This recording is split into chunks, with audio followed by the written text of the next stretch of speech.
So, you're this beautiful chick, you have great confidence, you feel good about yourself, and you meet a handsome young man and you like the qualities that you see in him. But when you guys get together, all you want to do is control him, check his phone, know who and where he is at any time. If it's the woman, you want to control what she wears. You want to limit her friends. You tell her that her friends are spoiling her. Why do we have this in marriage? Today, I want us to speak about insecurity in marriage. My name is JF. Welcome to Wellness by JF podcast. And join me as we muse about this thing called marriage.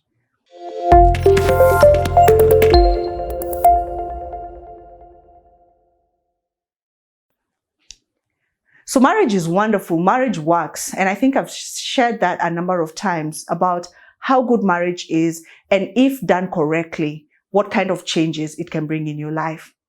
But there's some things that come up in the context of marriage and people just assume that it's okay. Insecurity is one of them. So what is this insecurity? It just comes like you're not sure about yourself. You're not sure about your relationship. You are anxious about your partner. Instead of coming into the relationship as a partner, you actually come in as like someone made you an overseer of this grown adult. And it can be both ways. Women are insecure and men are also insecure. When insecurity comes into play in the context of marriage, you're definitely bound to lose your marriage.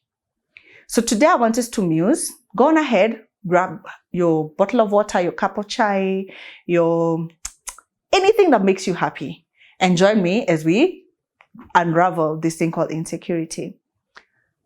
Today I made a few notes, so allow me to check on them every now and then to just guide me on some of the things that I wanted us to muse about. When you are unsure or unconfident about your relationship, the first thing you should ask yourself is why? Why am I not sure? You are the one who chose this person.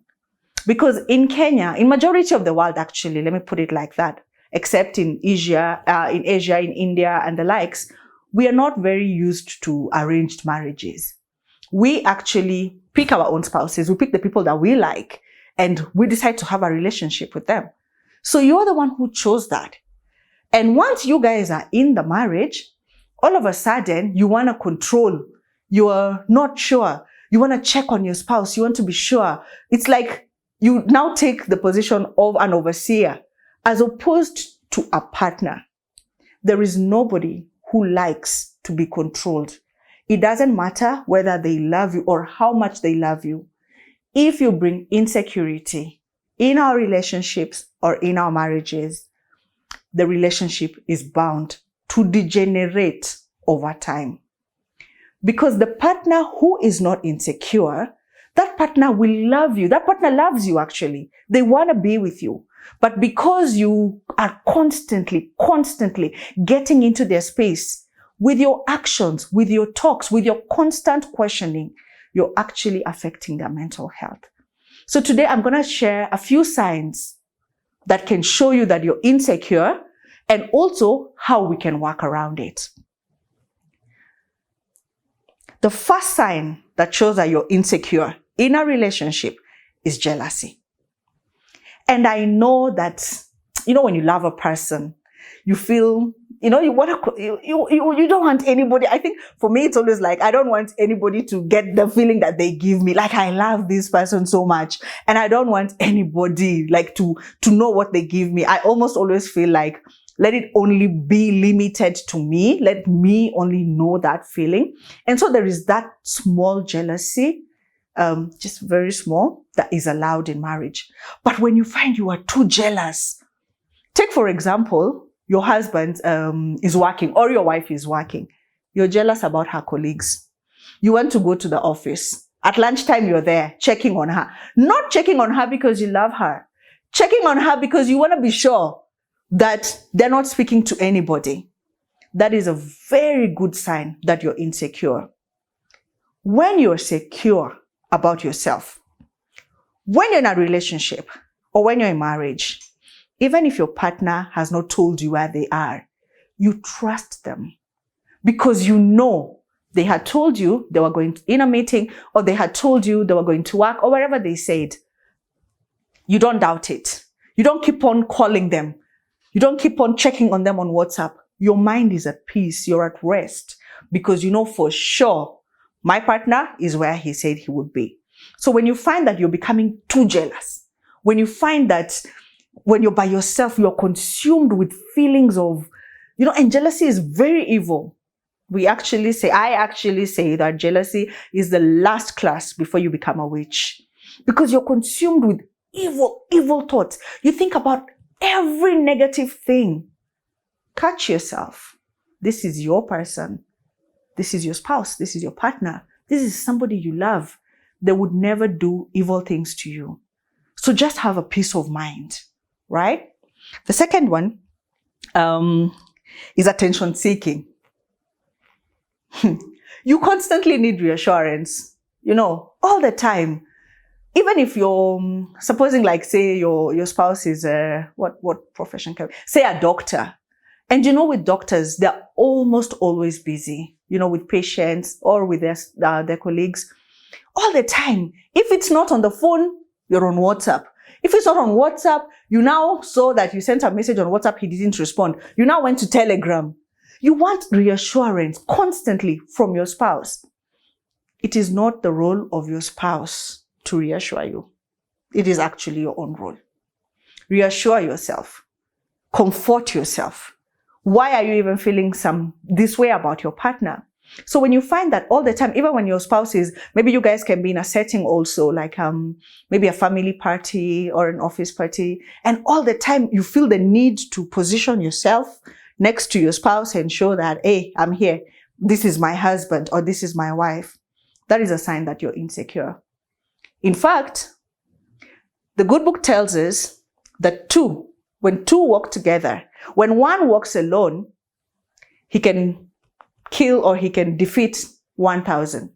But when two walk together, they can defeat 10,000. I do not know where God's mind was when he wrote that. But that is true.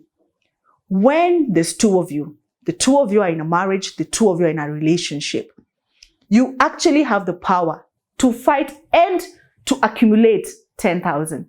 Instead of sticking by your spouse, supposing it's a party, instead of sticking by your spouse all along as if you two have been glued together, you two can actually separate.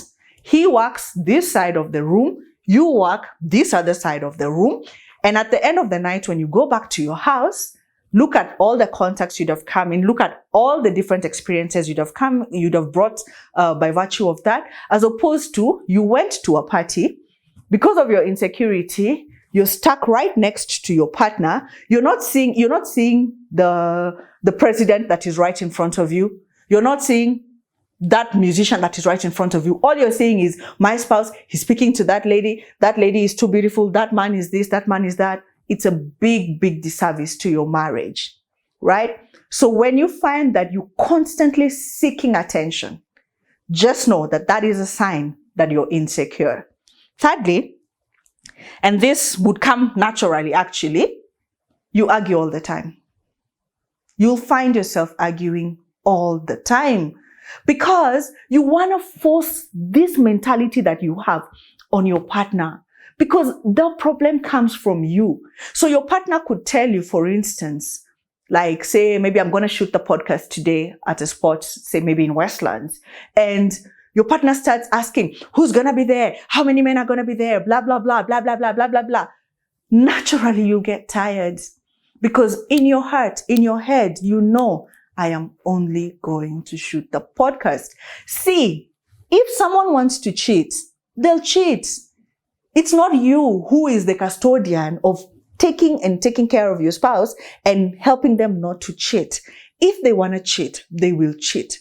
So because of the problems that you bring, because of the difference in opinion, remember one is insecure and the other one is secure, you will find that arguments will constantly become like a staple in your relationship. Now, what does arguments do in marriage? By the way, I forgot to mention there, arguments are healthy, but they should be done in a healthy way. I'm talking about toxic arguments. What arguments does is what acid does to bones. If you've ever interacted with acid, you would know one thing. If you put acid and you pour it on a bone, it will erode the bone, albeit slowly. So what arguments do in your relationship, it erodes your relationship, pole, pole, pole, pole, pole, pole. Nothing can save that relationship. In fact, you will find that your spouse will say that they're looking for peace. Whenever they're not coming home early, whenever they're not answering your call, you'll hear them say, I just need peace. I'm looking for peace. It's because your arguments, all the things you bring at home, all that destabilization that you do in the house makes him not to have peace. No man can create where there is no peace. I have, in a way, narrowed down to women because statistics actually show that around 80% of women are very, very insecure in their relationships. Not to say that men are not insecure. We actually have insecure men too. That's a whole nother headache altogether. So for the men, because again, that statistic goes hand in hand with the cheating statistics. So most of the time when you find that your spouse is actually cheating, it doesn't have to be physical cheating. Even emotional cheating is cheating. If he finds it easier to confide in his office wife, as we call them, there's a challenge right there. And I know that I could get some flack for saying that because it would be like, oh, he's a grown up. He can cheat if he wants. But still, there's some things that we can do to ensure that our marriages are healthy. If your spouse per se goes outside and cheats, and you know that you did your job, you know that you did your part, then that is all on him. I digress. Let's stick with insecurity. The other thing is worry and anxiety. Because I dabble a lot in this mental health space, I know that insecurity, in a way, it will be translated to you as worry and anxiety that just does not go away. There is a healthy form of worry or there is a healthy form of anxiety. For instance, sometimes before I shoot the podcast, I always feel, a bit worried. Oh my God, will I say the right thing? Will my episodes be good? Will you guys watch? Will I get new subscribers? That's something that happens with me. And that's healthy. But when you take worry and it now becomes a staple in your life, you can't even see like the beautiful things that are happening. For instance, like maybe you could be having a great team that works with you and they support you. Like my girl Charity, she's always there, she's always supporting. But because of your worry, because of your anxiety, you do not even it doesn't even allow you the space to realize that. You're stuck on, is my spouse doing the right thing? My spouse is cheating. My wife, today I once saw a man who even noticed that his wife she likes wearing bright colored undergarments. And the man was like, oh, she's wearing that, she's cheating. That will affect your marriage. You can have worry. You can worry, like say maybe he was supposed to be home by whatever time he comes home and, he's not reaching out and he's late and that's so unlike him. That's normal. You can call him. You can find out where he's at. But this worrying that I'm talking about is even when you sleep, you're worried, oh, he's going to leave me. He's going to leave me. He's going to be with somebody else. And majority of the professions we have right now are actually customer facing, which means what? Your spouse cannot work by himself. He has to work in conjunction with other people. So whenever a new chick or a new dude comes into the space, you've already started projecting. You're worried about it. And this anxiety, you brood over it. It starts small and then you brood over it. And what you do not know is that you actually project this energy to your spouse. Marriage is supposed to be a space where you thrive and your spouse also thrives. It cannot be, or it should not be, a space where only one person thrives. With these negative traits, you could actually find that your spouse is unable to thrive. Because if you are like me, and you function very well where it's peaceful, where it's quiet, where there's no pressure, if you get into a relationship and insecurity is the hallmark of it, you cannot function. You cannot create. And I'm going to say this for the men. If you have a wife who is insecure, I'm very sorry to tell you, unless you guys sit down and sort it out, you will never grow. Because a man is built by the words of the wife, by the environment of the wife. If the wife is a negative speaking person, always shooting bad words, you're not good enough, you're this, you're that, you're this, you're that, no man can thrive in that environment. Men naturally are creators. They give, even if you look, I don't want to go all deep, but even if you look at the, how we procreate, you know the part that the man plays. It is inbuilt in him. He has it in him. But you, the wife, you will kill it. You will kill that man, not by stabbing him, but by your knife, but by your words, by your energy, by the environment you create at home. So these are just some of the few traits that can show that you're insecure. There's others like always being negative. I don't know if you've ever hung around these people who are always negative. They're just a negative ball of energy. And the first thing it does to you, it drains you. So supposing you come home, and your spouse is a negative ball of energy. No matter even if you had spoken to the president during the day, the moment you just come home, your energy goes down because they're negative about everything. Sometimes you have to find that small ray of sunlight. You have to look at, for instance, I'm thankful for Charity today. She did a great job. I'm thankful for my makeup artist. She did a great job. And the guy behind the camera. It does not mean that coming here and sitting here was smooth. We had so many challenges for us to get here, but I choose to look at the positive. Now, I'm going to go very, very briefly into some of the causes of insecurity and what we can do to remedy it. So the first thing, and I'm not even going to mince words about it, is your self-worth. What do you think about yourself? Are you worth it? You want your partner to love you, but do you love yourself? Do you support yourself? What are the words you say to you?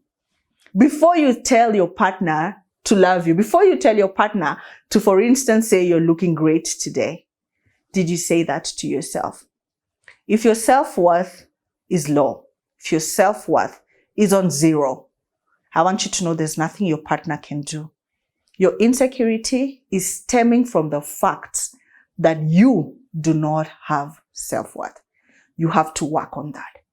You have to build yourself, because it's not the role of your partner to build you up. And most of the times we get into relationships looking for our partner to fill that void. That void can never be filled by your partner.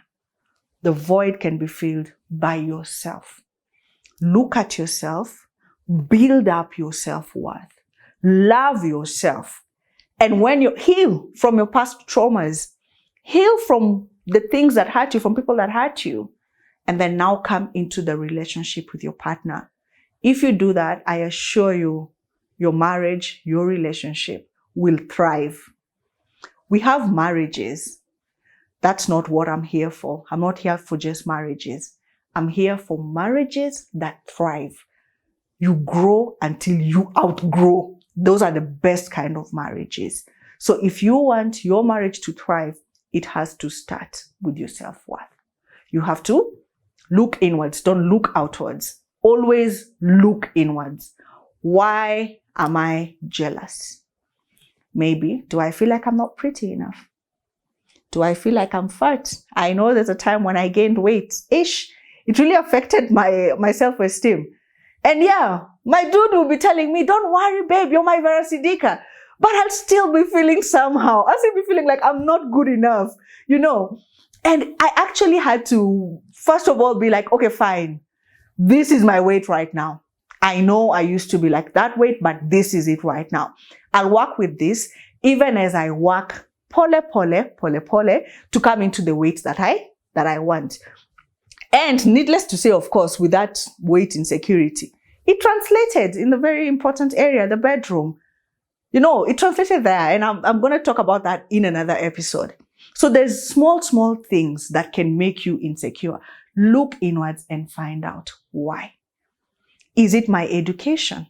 Is maybe my spouse better educated than me? What can you do about it? Can you go back to school? Can you go back and polish yourself?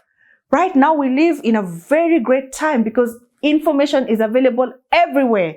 We have podcasts, we have ebooks, we have audiobooks, we have YouTube, we have Google, we have ChatGPT. We have everything. All you have to do is do your work.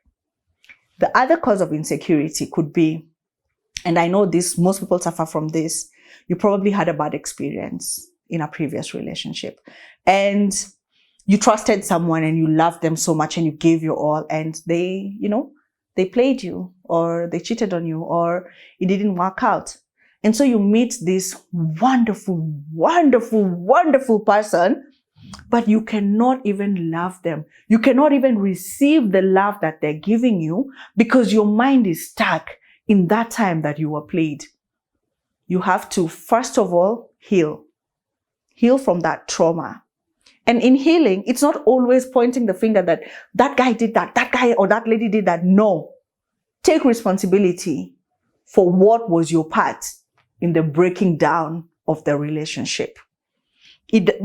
People break up, and I think it's a norm that you break up and you break up horribly, and that person is the monster and whatever. I normally ask myself, how did you even end up with a monster in the first place? It means there's a part that you played. So look at that. After you heal from that, after you've worked through your own problems, now enter a relationship or enter marriage with a fresh conscience.